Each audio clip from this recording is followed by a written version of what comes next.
Solution हा आपला जो मागचा पॉईंट होता. या बफर सोल्युशनमध्ये प्रामुख्याने आपण असं सांगितलं की एक सोल्युशन आहे जे solution small amount of acid अथवा बेस ऍड केल्याच्या नंतर पीएच बदलू देत नाही, अशाला आपण बफर सोल्युशन असं नाव दिलं.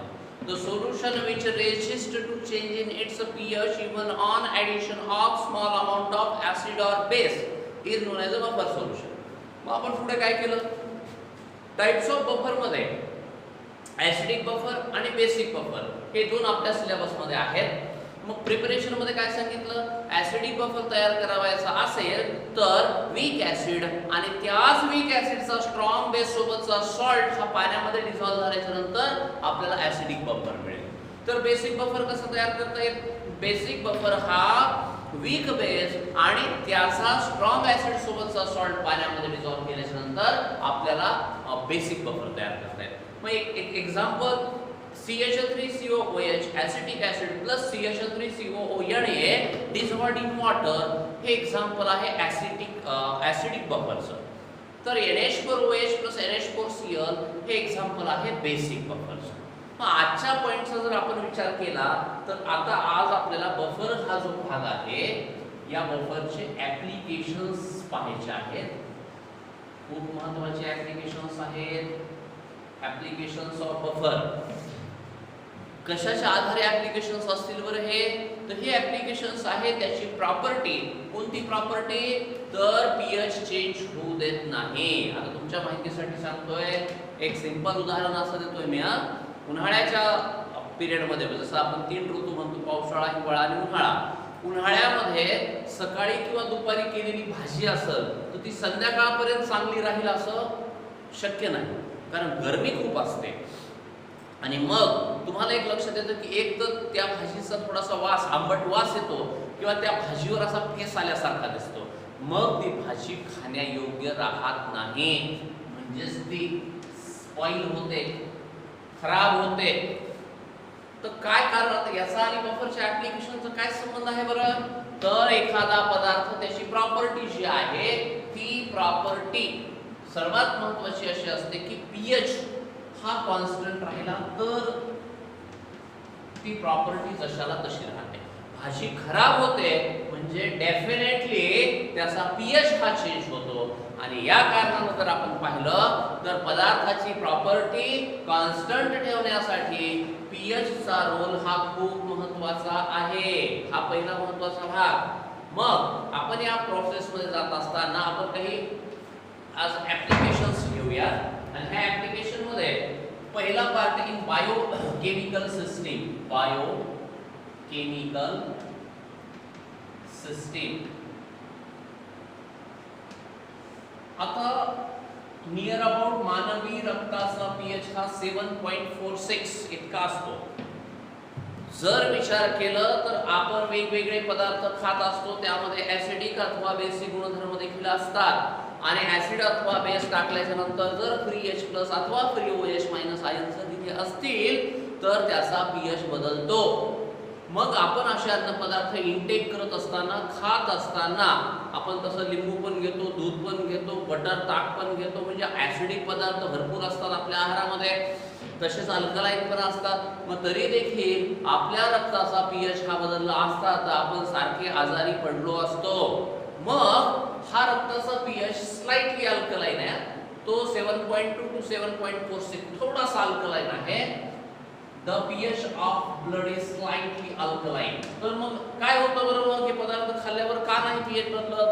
तर natural buffer present in the blood, carbonate आणि फॉस्फेट बफर जे आहेत हे रक्तामध्ये असतात, जे बफरचं काम करतात. म्हणजे आलेला H+ अथवा आलेला OH मायनस. आपण ऍसिडिक बफर आणि बेसिक बफर मध्ये पाहिलं होतं मेकॅनिझम.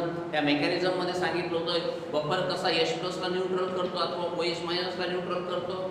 तसं रक्तामध्ये असणारे नॅचरल कार्बोनेट आणि फॉस्फेट बफर्स जे असतात हे रक्ताचा pH slightly alkaline 7 near about 7.46 हा ठेवण्यास मदत करतात. हा झाला पहिला पॉइंट. दुसरा, ऍग्रिकल्चर मध्ये लक्ष द्या.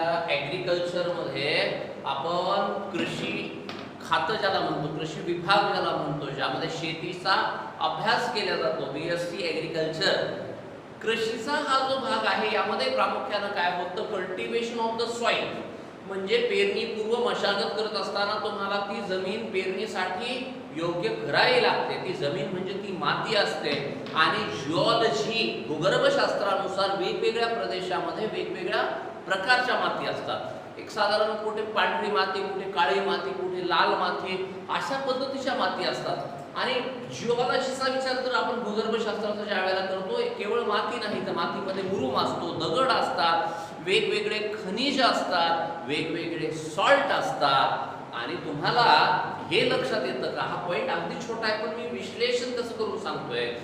सॉल्ट हा कशापासून तयार झाला बरं? सॉल्ट हा ऍसिड आणि बेस पासून तयार झाला. मग तुम्ही ज्या वेळेला एखादं पीक घेता तेव्हा त्याला तुम्ही मशागत केल्यानंतर, पेरणी केल्यानंतर पाणी तर देणारच आहात. मग सॉल्ट मध्ये जर पाणी टाकलं तर आपला पॉइंट या टॉपिक मध्ये काय झाला, हायड्रोलायसिस. सॉल्ट मध्ये पाणी टाकल्यावर हायड्रोलायसिस झाल्यावर काय तयार होईल, ऍसिड आणि बेस. मग याचा अर्थ त्या जमिनीचा, त्या मातीचा pH जो आहे हा बदलत असतो. आणि जर मातीचा pH बदलत गेला तर जे सीड असतं याची फर्टिलिटी पॉवर, याची उपजन शक्ती जी आहे, उगवण शक्ती जी आहे, यावरती प्रामुख्याने त्याचा परिणाम होतो. आणि म्हणून pH हा त्या मातीचा कॉन्स्टंट असणं आवश्यक आहे. मग काय नॅचरली होतं का तसं? काही प्रमाणात ते होतं, पण आपण जर विचार केला तर आपण प्रक्रिया बघा कशी असते. कल्टिवेशनसाठी आपण जेव्हा जमीन तयार करतो त्यामध्ये बियांची पेरणी करतो आणि ती बियांची पेरणी केल्याच्या नंतर पाण्याचा पावसाळ्यामध्ये हा भाग घेतल्याच्या नंतर ती जे बी उगवतं त्यानंतर आपण त्याला टॉनिक ज्याला म्हणतो पिकांचं, फर्टिलायझर्सचा वापर करतो. हे फर्टिलायझर्स दोन प्रकारचे असतात, एक नॅचरल असतं शेणखतासारखं असतं, गांडूळ खतासारखं असतं आणि केमिकल देखील असतात. तर केमिकल फर्टिलायझर्समध्ये जे नायट्रेट्स अथवा फॉस्फेट्स जे आहेत त्या जमिनीचा लेवल, म्हणून माती परीक्षण हा आताच्या याच्यामध्ये आधुनिक शेतीमध्ये माती परीक्षण ज्याला सॉइल केमिस्ट्री असं देखील म्हणलं जातं, यामध्ये मातीची परीक्षा केल्याच्या नंतर त्यामध्ये कुठल्या प्रकारचे फर्टिलायझर्स वापरावे जेणेकरून त्याचा pH हा कॉन्स्टंट राहील. म्हणून बफरचा वापर, म्हणजे ते fertilisers acts as a buffer. त्यामध्ये असणारे फॉस्फेट्स असो किंवा नायट्रेट्स असो, सल्फेट्स असो, हे फर्टिलायझर्स जे आहेत हे प्रामुख्याने बफर म्हणून काम करतात, जेणेकरून त्या मातीचा pH कॉन्स्टंट राहतो आणि आपलं जे पीक आपण टाकलेलं आहे त्याचा इल्ड ज्याला म्हणतो आपण, त्याचं उत्पादन जे आहे हे चांगल्या स्वरूपामध्ये पाहायला मिळतं. हा झाला आपला दुसरा पार्ट. आपण तिसऱ्या सेक्शनला जात असताना एक प्रामुख्याने लक्षात घ्या, इंडस्ट्रियल भागामध्ये, औद्योगिक क्षेत्रामध्ये एक लक्षात घ्या, कुठलाही निसर्गामध्ये असणारा कुठलाही पदार्थ आपण pH काय सांगतोय की त्याचे गुणधर्म जशाला तसे राहत असतील तर तो चांगला राहील. मग ते आर्टिफिशियली आपल्याला ठेवायचं असेल तर त्याला बफर वापरावं लागतील. जसं रक्तामध्ये नॅचरल बफर्स आहेत, कार्बोनेट आणि फॉस्फेट्स, तसं औद्योगिक क्षेत्रामध्ये हा भाग सर्वात महत्त्वाचा आहे. आणि औद्योगिक क्षेत्रामध्ये सर्वात महत्त्वाचं म्हणजे पेपर असो किंवा डाईज इंडस्ट्रीज ज्या आहेत, कारण डाईज म्हणजे रंगाच्या वेगवेगळ्या शेड्स ज्या आहेत अथवा पेपर आहेत, तर हे तयार करत असताना pH जर बदलला तर त्याची प्रॉपर्टी चेंज होईल. म्हणून इंडस्ट्रीजमध्ये बफरचा सोल्युशनचा किंवा बफर टॅबलेट्सचा हा जो भाग आहे हा प्रामुख्याने वापरला जातो. त्यानंतर अतिशय महत्त्वाचा पार्ट आहे मेडिसिनचा. मेडिसिन बद्दल तर सांगायची गरजच नाही. समजा मला माझं अंग दुखत किंवा टेम्परेचर आलेलं असेल, ॲनाल्जेसिक म्हणून मी जर पॅरासिटामॉलचा वापर करायचा असेल, ॲनाल्जेसिक म्हणजे the chemical substance which reduces the body pain is known as ॲनाल्जेसिक.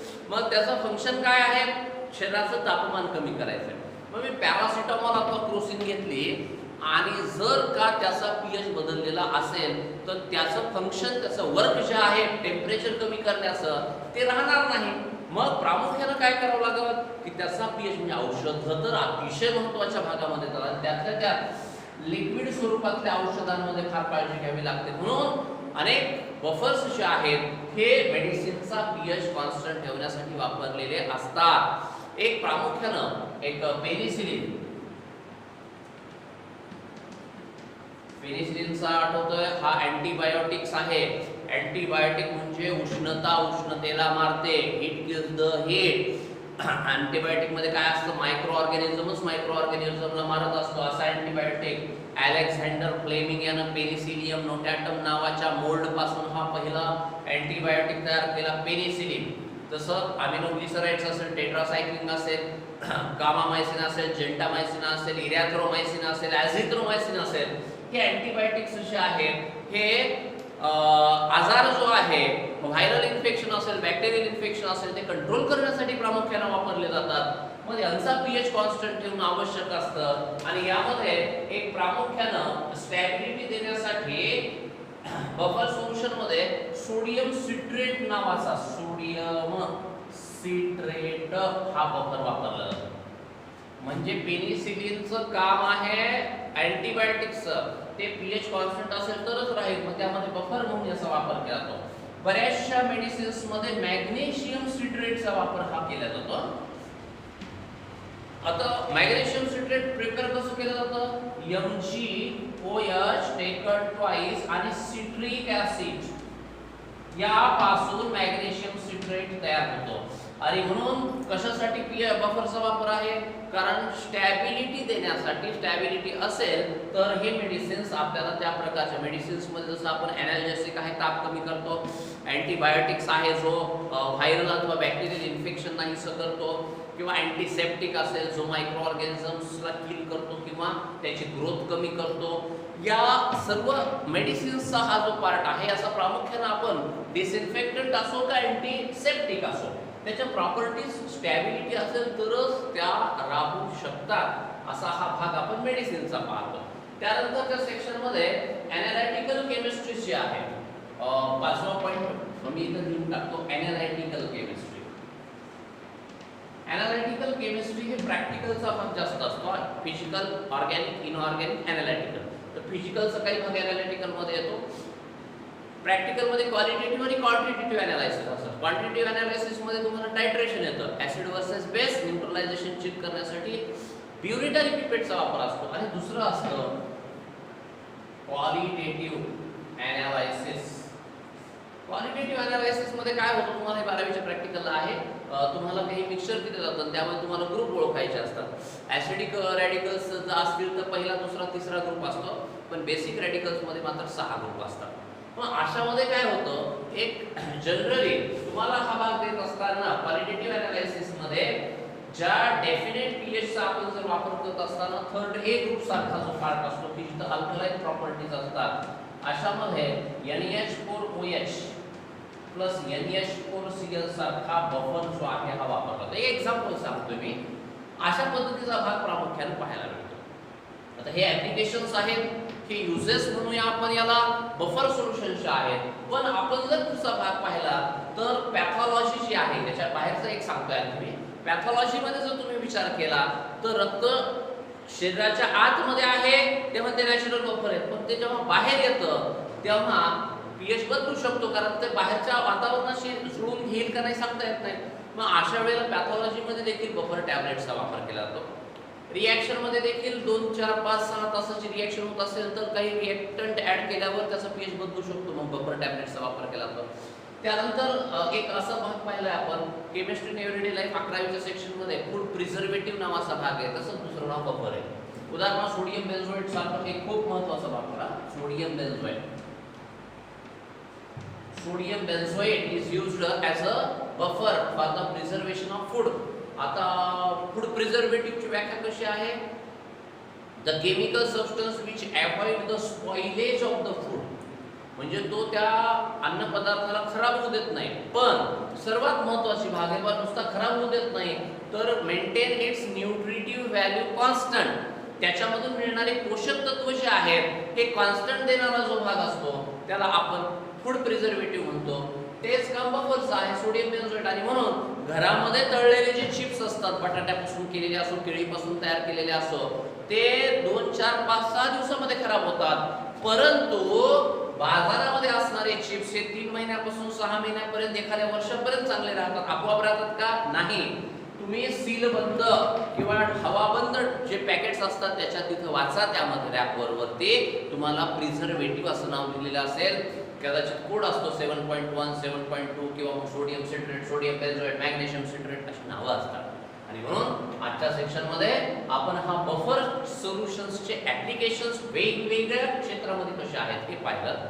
आणि म्हणून पहिला सेक्शन झाला आपला बफर म्हणजे काय, types of buffer, mechanism of buffer. आणि आजच्या सेक्शनमध्ये ॲप्लिकेशन्स ऑफ बफर आणि आणखी एक लेक्चर कंप्लीट करू आपण त्याचं, ज्याच्यामध्ये न्यूमेरिकल सेक्शन देखील कंप्लीट